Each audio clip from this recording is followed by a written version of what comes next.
ngo ngewe uriya mufilisitiya utarakebwe namukata igihanga. Reka mbabwire banyarwanda, inkota ya Goliyati niyo yamuciye igihanga. Imbunda z'u Rwanda nizo zihindukiye gufata u Rwanda.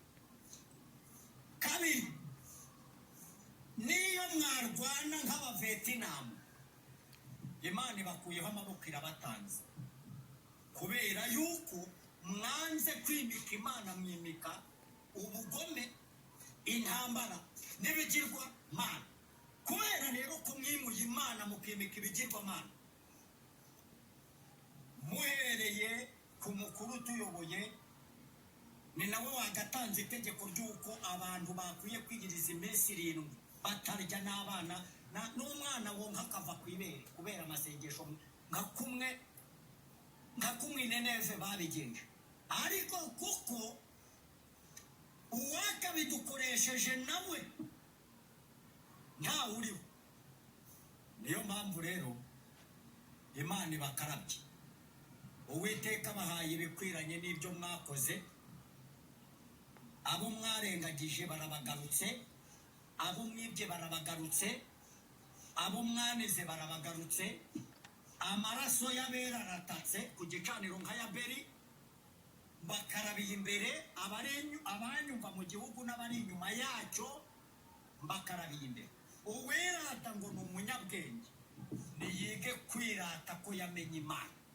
Uwirata ngo ni umuyobozi niyirate ko yamenye Imana kandi yakijijwe, yahinduye n'imikorere ye.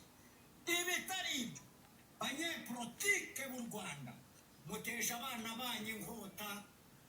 Uko mwishe abana b'u Rwanda niko inkota iriye n'abana banyu.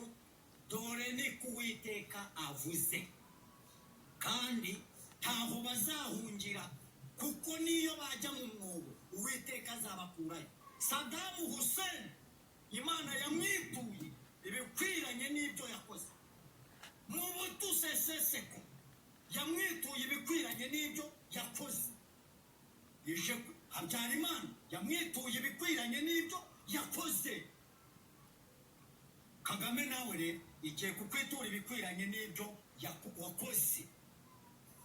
Mbakarabiye imbere, mushake muvuge ibyo mushaka, mvuze ibyo yantumye kunyica. Ngewe ndi intumbi y'imbaraga se, n'ubundi sinabamana umururumba wabo mwica, kuko mwica benshi.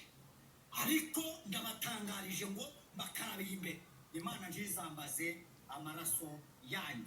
Ndabarahiye, iyi ni Bibiliya, ni ijambo ry'Imana, ntabwo aya magambo nayitumye, ni ayanyu. Yemwe mwabaswa mwe, nimureke ubuswa mukorera Imana, kubera ko icyambere perezida wimitse ibigirwamana ubiha icyicaro, niwe wagakwiye gufata iya mbere uca abatinganyi, kubera ko wabasinyiye. Niko Imana ikujijije n'urugo rwawe. Baminisitiri mwese, kuko mwacecetse mukaruca mukarumira, Uwiteka abagaburiye inkongoro n'imiryango yanyu, kuko ni mwebwe mukururiye Abisiraheli akaga gakomeye kagiye kugenda ku bantu.